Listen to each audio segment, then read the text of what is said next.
ভাঙড়ে আবারও গোষ্ঠীদ্বন্দ্ব তৃণমূলের,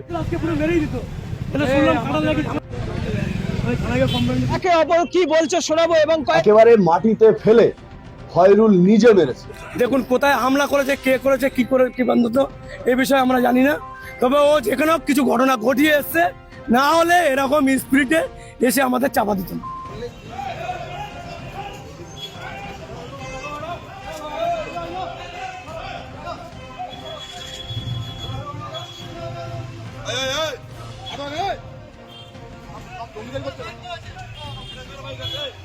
যে জায়গায় দাঁড়িয়ে আমার মনে হয় না যে আমাদের দল আর ভাঙড়ের সেই জায়গায় আছে। দলের কাছে শুধু প্রার্থনা করব, দল যেন ভাঙড়ের দিকে তাকায় এবং ভাঙড়ে একটা সুষ্ঠু পরিবেশ যেন ফিরিয়ে আনে। ক্যানিংয়ের যে নোংরা পরিবেশ এই ভাঙড়ে যেন ইনজেক্ট না হয়, তো দলের কাছে আমাদের প্রার্থনা।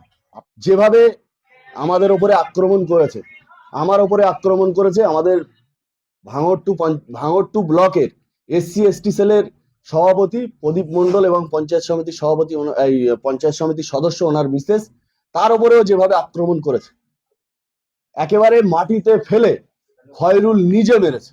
তার প্রমাণ প্রুফ CCTV আমাদের পাম্পের আছে, আমরা সেটা আপনাদেরকে দেব।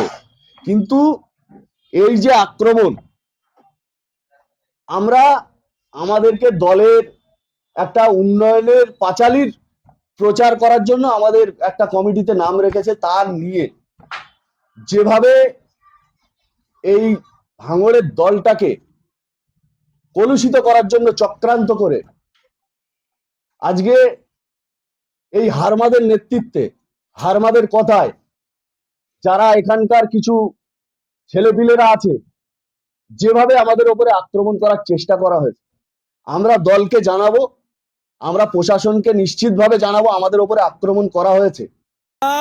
যেহেতু আপনারা জানেন আমাদের বিধানসভার সামনের সন্নিকটে এসে গেছে, তার জন্য আমরা নেতৃত্ব নিয়ে আলোচনা করার জন্য আমি কাঁচপুকুরে যাচ্ছিলাম।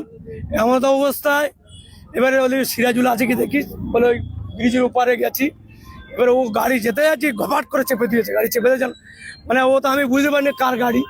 এবার গাড়ির পেছন ধরে ধরে আসছি, এমন অবস্থা আমার ছেলে চাপিয়ে দিচ্ছিল, যেমন ডেট করে গাড়ি এমন করে ঘুরেছে, আমরা একটু গাড়ি না কাটিয়ে নিতাম আমরা পুরো ডেট। এবার ওখান থেকে ধাওয়া করে করে আসছি, দেখেছি এখানে এসে দেখছি হাকিমুলের গাড়ি, এখানে হাকিমুল ওর ভিতরে ঢুকে চলে গেছে।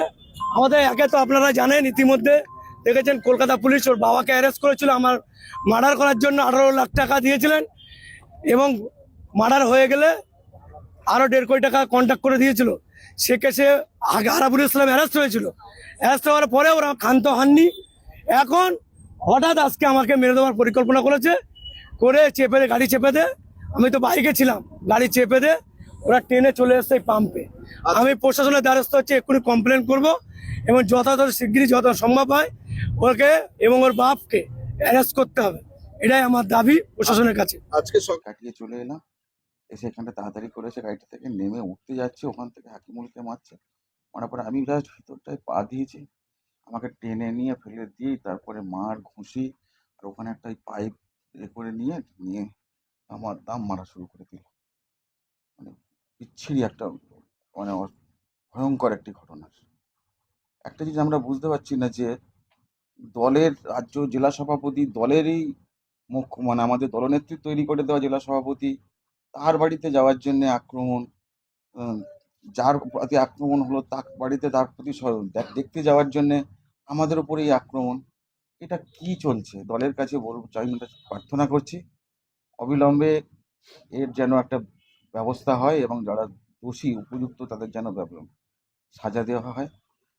আর ভাঙড়ে যেভাবে দল চলছে, আমি একজন SC ST সেলের সভাপতি, ব্লকের বিধানসভার কনভেনার, আমার প্রতি যদি এরকম আক্রমণ হয় তাহলে ভাঙড়ে তৃণমূল কংগ্রেসটা আমাদের কর্মীরা করবে কি, কি পরিস্থিতিতে করবে, কিভাবে চলবে দলটা? কিন্তু আপনাদের বিরুদ্ধেও তো অভিযোগ করছে যে আপনাদের যখন গাড়িটা আসছিল খুব জোরে আসছিল এবং যে খয়রুল ইসলাম আসছিল তার গাড়িটি চেপে দেয় বলে অভিযোগ করছে।